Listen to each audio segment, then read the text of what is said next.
अस्सलाम वालेकुम। 9th class में चैप्टर 5 में आज हमारे पास नेक्स्ट टॉपिक है सॉलिड्स। सॉलिड स्टेट जो है, इससे पहले हमने गैसेस और लिक्विड्स के बारे में पढ़ा था, उसकी कुछ प्रॉपर्टीज हमने पढ़ी थी। सॉलिड स्टेट है हमारे पास, या सॉलिड्स कह लें। सॉलिड क्या है? It is third state of matter. It is, ये है थर्ड स्टेट ऑफ मैटर। मादा की जो है वो तीसरी हालत है, third state of matter. Matter क्या होता है? हर वो चीज जिसका मैस हो और वो जगह घेरे, उसे हम मैटर कहते हैं। Third state of matter which have definite shape, इसकी डेफिनेट शेप है, खास मखसूस शक्ल है। डेफिनेट शेप एंड वॉल्यूम, इसकी डेफिनेट शेप भी है और खास मखसूस वॉल्यूम भी है। ठीक है। उसके बाद it has strongest intermolecular forces. इसमें इंटरमॉलिक्यूलर फोर्सेस जो हैं स्ट्रॉन्गेस्ट हैं, सबसे मजबूत हैं। गैस और लिक्विड की निस्बत इसमें इंटरमॉलिक्यूलर फोर्सेस बहुत स्ट्रॉन्ग होती हैं। उसके बाद इट पोजेस, यूं कह लें, इट्स मॉलिक्यूल्स, इसके molecules, its molecules possess only vibrational motion। इसके मॉलिक्यूल्स के पास कौन सी मोशन है? सिर्फ वाइब्रेशनल मोशन है। क्योंकि इसके मॉलिक्यूल्स एक जगह पे फिक्स होते हैं, इस वजह से वो थोड़े से ऊपर नीचे ही हरकत कर सकते हैं, इससे ज्यादा नहीं। तो ये बात एमसीक्यूज में भी बहुत दफा आई हुई है कि सॉलिड के पास जो उसके पार्टिकल्स हैं उसमें कौन सी मोशन पाई जाती है? तो कौन सी है? सिर्फ वाइब्रेशनल मोशन है। इसके बाद हमारे पास इसकी कुछ खास खसूसियात हैं, टिपिकल प्रॉपर्टीज हैं, नुमाया खसूसियात।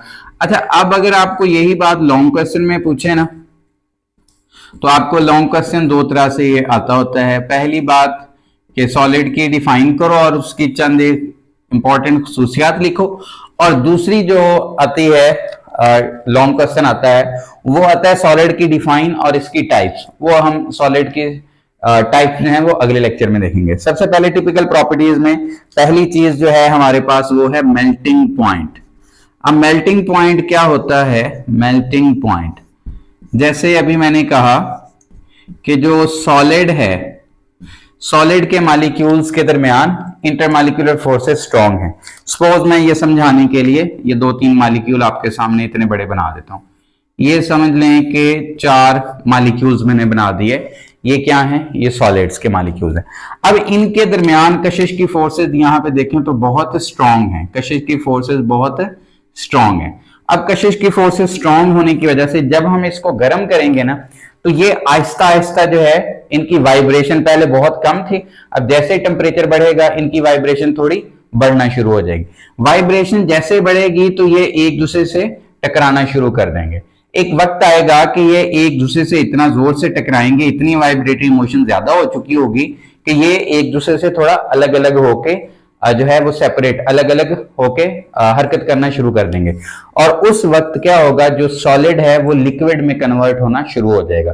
तो वो टेम्परेचर जहां पर सॉलिड लिक्विड में कन्वर्ट होना शुरू हो जाता है और टेम्परेचर कांस्टेंट हो जाता है, जब तक वो सारा सॉलिड लिक्विड में कन्वर्ट ना हो जाए।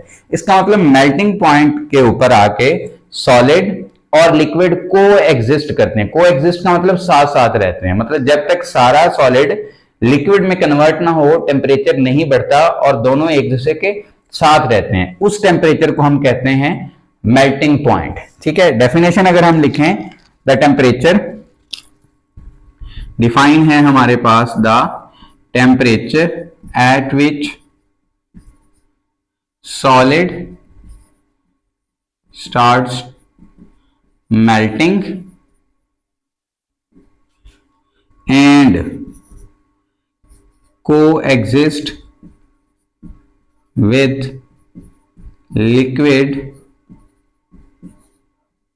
is called melting point. वो टेम्परेचर जहां पे सॉलिड मेल्ट होना स्टार्ट हो जाए और उसके लिक्विड स्टेट में उसके साथ रहे, ठीक है, को एग्जिस्ट करे, अनटिल सारा सॉलिड ही लिक्विड में कन्वर्ट नहीं हो जाता, उस टेम्परेचर को हम कहते हैं मेल्टिंग पॉइंट। अच्छा, ये जो बात मैंने इधर समझाई थी ना, उसी को हम थोड़ा सा इधर एक्सप्लेनेशन की शक्ल में लिख सकते हैं इसको।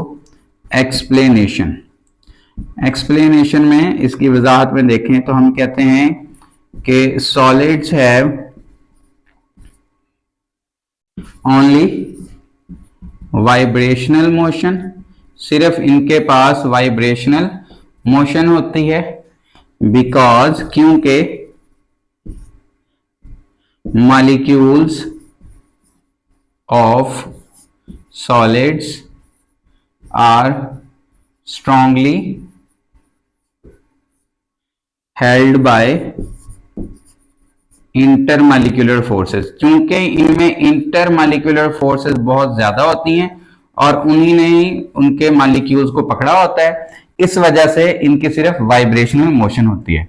व्हेन, जब टेम्परेचर इज इंक्रीज, दर्जा हरारत बढ़ाया जाता है, temperature is increased, the molecules start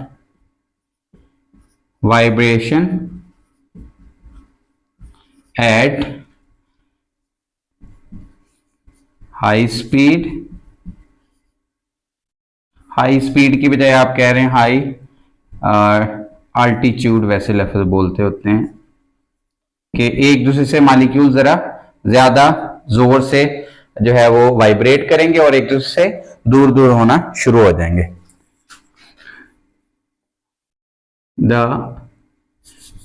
at specific temperature, एक खास टेम्परेचर पर आके द सॉलिड जो है start converting into liquid state. तो ये सॉलिड जो है ना स्टार्ट हो जाता है लिक्विड स्टेट में कन्वर्ट होने को एट दिस, अच्छा यूं कह लें, this temperature is called melting point of solid. इस टेम्परेचर को हम क्या कह सकते हैं, मेल्टिंग पॉइंट ऑफ सॉलिड कह सकते हैं। ठीक है, उसके बाद जो हमारे पास सेकंड है इसकी प्रॉपर्टी, वो है रिजिडिटी। रिजिडिटी का मतलब होता है सख्तपन, सख्ती। सॉलिड जो है वो आपको पता है बहुत जो है सख्त होते हैं। वजह उसकी क्या होती है, क्योंकि मॉलिक्यूल्स के दरमियान इंटरमॉलिक्यूलर फोर्सेस स्ट्रांग होने की वजह से ना मॉलिक्यूल एक ही जगह पे फिक्स होते हैं, वो एक जगह से दूसरी जगह हरकत नहीं करते। तो हम कहते हैं due to strong intermolecular forces, strong intermolecular forces के स्ट्रांग होने की वजह से दे आर, या यूं कह लें the particles of solid, the particles of solids के जो पार्टिकल्स हैं are closely packed at fixed position.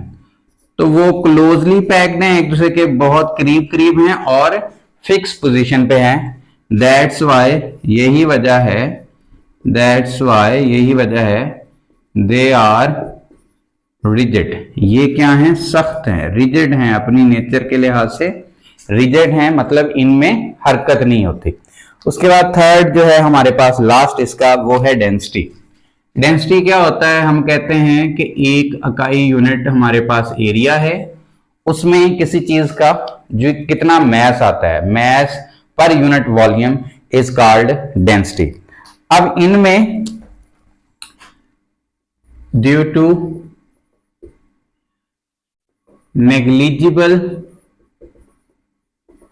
Empty spaces, इनके दरमियान एम्प्टी स्पेसेस, खाली जगह ना होने के बराबर होती हैं। Due to negligible empty spaces between molecules